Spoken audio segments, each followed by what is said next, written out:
अस्सलाम वालेकुम नाजरीन। आज 8 दिसंबर की शाम मैं लेकर हाजिर हूं दुनिया भर की 10 बड़ी और ताज़ा खबरें, वो खबरें जिन्हें गोदी मीडिया, वेस्टर्न मीडिया और प्रोपागेंडा मीडिया दबाकर दिखाना चाह रहे हैं, लेकिन हम सच्चाई के साथ बेधड़क पेश करेंगे। आज की हेडलाइंस में शामिल है अमेरिका की हालत पतली, चीन ने ट्रेड में बनाया वर्ल्ड रिकॉर्ड। वही बात करेंगे गजा पीस बेस के अंदर जासूसी, इजराइल पकड़ा गया। वही बात होगी थाईलैंड और कंबोडिया बॉर्डर पर जंग के साए की। वही बात होगी इजराइल मंत्री संसद में फांसी का सिंबल पहनकर पहुंचा, राजनीति का शर्मनाक तमाशा। और वही बात होगी हमास का एक बड़ा ऑफर और सीरिया में जंग के नए चैप्टर की पूरी हकीकत। ये तमाम बड़ी खबरें आपके सामने स्क्रीन पर होंगी, जहां आप पहली खबर देख सकते हैं, अमेरिका की हालत पतली, चीन ने व्यापार में बनाया नया वर्ल्ड रिकॉर्ड। दोस्तों, दुनिया की अर्थव्यवस्था में सबसे बड़ा धमाका चीन ने आज करके दिखा दिया है। चीन का ट्रेड सरप्लस पहली बार 1 ट्रिलियन के पार पहुंच गया, यानी दुनिया से जितना सामान खरीदा उससे $1 ट्रिलियन ज्यादा बेच दिया। दिलचस्प बात यह है कि अमेरिका को एक्सपोर्ट्स 29% गिर गया ट्रंप की टैरिफ पॉलिसी की वजह से, लेकिन चीन ने चालाकी से खेल पलट दिया। साउथ ईस्ट एशिया और यूरोप को एक्सपोर्ट में जबरदस्त उछाल और ऐसे पूरा ग्लोबल ट्रेड अपने हाथ में ले लिया है। सवाल यह नहीं कि कौन जीता कौन हारा, सवाल यह है कि दुनिया की अर्थव्यवस्था का असली बॉस अब कौन है, और जवाब है चीन। वहीं आप दूसरी खबर देखिए, यूक्रेन अमेरिका में दरार, डोनाबास बना सबसे बड़ा रोड़ा। दोस्तों, यूक्रेन जंग में अमन की उम्मीद फिर से ठहर गई है। राष्ट्रपति जेलेंस्की ने साफ कहा कि अमेरिका की ब्रोकर्ड पीस प्लान अभी पूरी तरह धरातल में है। सबसे बड़ा मसला क्या है? डोनबास यानी डोनेट्स्क और लुहांस्क पर कंट्रोल किसके पास रहेगा? जेलेंस्की का कहना है कि वेस्टर्न मुल्कों से मिलने वाली सिक्योरिटी गारंटी भी अभी तय नहीं हुई है, जबकि दूसरी तरफ डोनाल्ड ट्रंप यूक्रेन के रवैये से नाखुश दिखाई दे रहा है। यानी जंग रुकने से पहले जुबानी जंग फिर शुरू, और समझौते की मेज पर शांति नहीं, तनाव बैठा हुआ है। वहीं आप तीसरी खबर देखिए, गजा पीस बेस के अंदर जासूसी, इजराइल पकड़ा गया।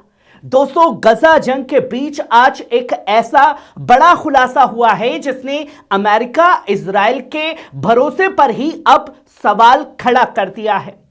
रिपोर्ट्स के मुताबिक इजरायली ऑपरेटिव्स ने गुप्त तौर पर यूएस फोर्सेस और एलाइड ऑफिशियल्स की रिकॉर्डिंग की, वो भी उस ज्वाइंट मिलिट्री बेस के अंदर जो गजा में सीजफायर और रिकंस्ट्रक्शन प्लान के लिए बनाया गया था।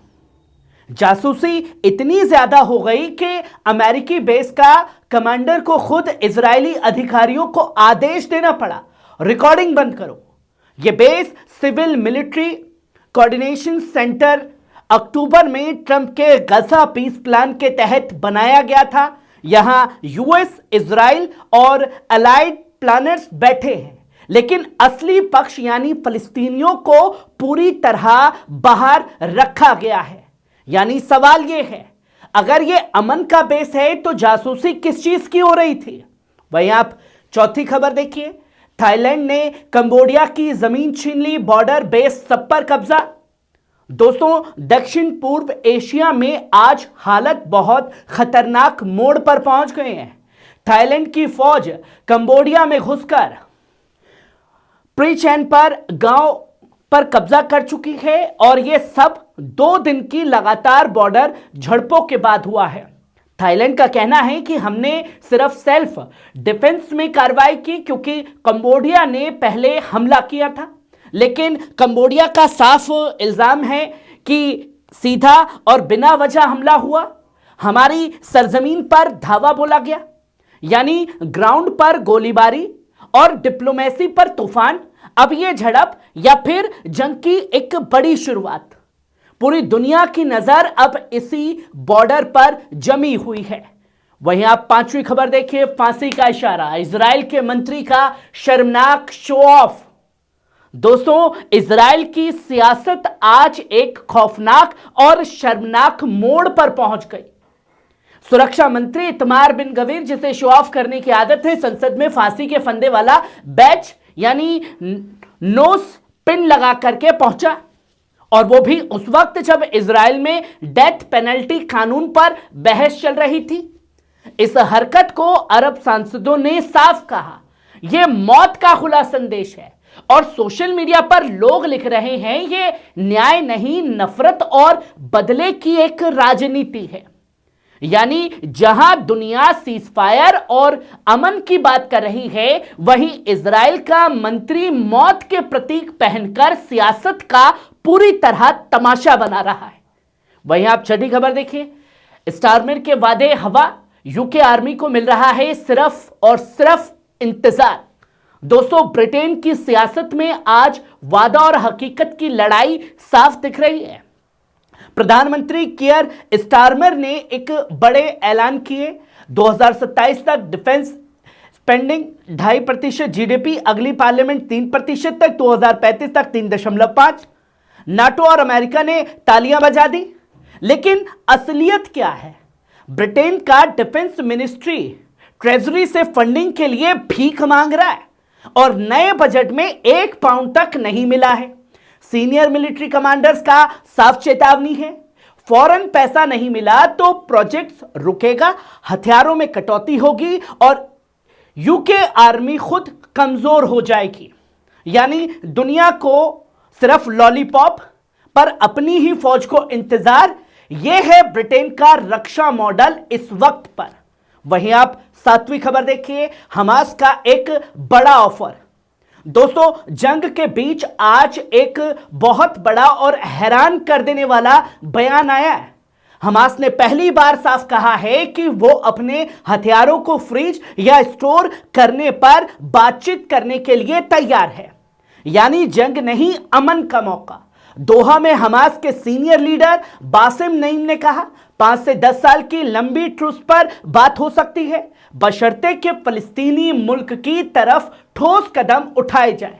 लेकिन साथ ही एक बात बिल्कुल साफ कर दी, हमास ने अपने राइट टू रेसिस्ट यानी फलस्तीन की आजादी के हक से पीछे हटने से इनकार किया है।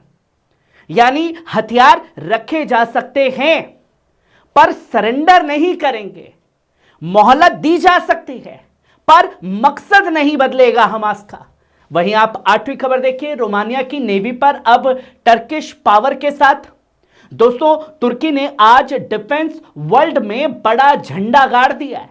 तुर्की की डिफेंस कंपनी MKE ने पहली बार अपना घरेलू नेवल 76 mm डिजाइन यूरोप को बेच दिया है, और यह अब रोमानिया की नेवी में सर्विस में आ चुका है। इसका मतलब क्या है? पहली बार कोई नाटो और यूरोप मुल्क तुर्की के बनाए भारी हथियार का इस्तेमाल कर रहा है। डेनिजाइन 76 की काबिलियत भी कम नहीं है। एयर डिफेंस, सरफेस वॉरफेयर और शोर बॉम्बर्ड, और फायरिंग स्पीड 80 राउंड प्रति मिनट, रेंज करीब 16 किलोमीटर। यानी तुर्की अब सिर्फ हथियार खरीदने वाला मुल्क नहीं बना है, बल्कि हथियार बेचकर नाटो तक में अपनी ताकत दर्ज करवाने वाला मुल्क बन चुका है। वहीं आप 9वीं खबर देखिए, एल ओबेदा पर चढ़ाई, आरएसएफ के नए काफिले ने जंग का ताप बढ़ा दिया है। दोस्तों, सूडान की जंग में आज एक और खतरनाक मोड़ आ गया है। नए वीडियो सामने आए हैं जिसमें साफ दिख रहा है कि यूएई समर्थित आरएसएफ मिलिशिया ने ताजा फौजी मजबूतियां यानी नए काफिले नॉर्थ कुर्दोफान की राजधानी एल ओबेद की ओर रवाना कर दी है। टैंक्स, पिकअप ट्रक्स भारी हथियारों से लैस लड़ाके और युद्ध क्षेत्र की तरफ बढ़ते दिखाई दे रहे हैं, और यह साफ संकेत है कि एल ओबेद अब बड़ा हमला हो सकता है। आर्मी पहले से ही शहर में तैनात है, लेकिन आरएसएफ की यह नई चाल जंग को और ज्यादा खूनी और लंबा बनाने वाली बन चुकी है। वहीं आप आखिरी और 10वीं खबर देखिए, सीरिया में जंग फिर तेज, तुर्की के बख्तरबंद काफिले बॉर्डर पार।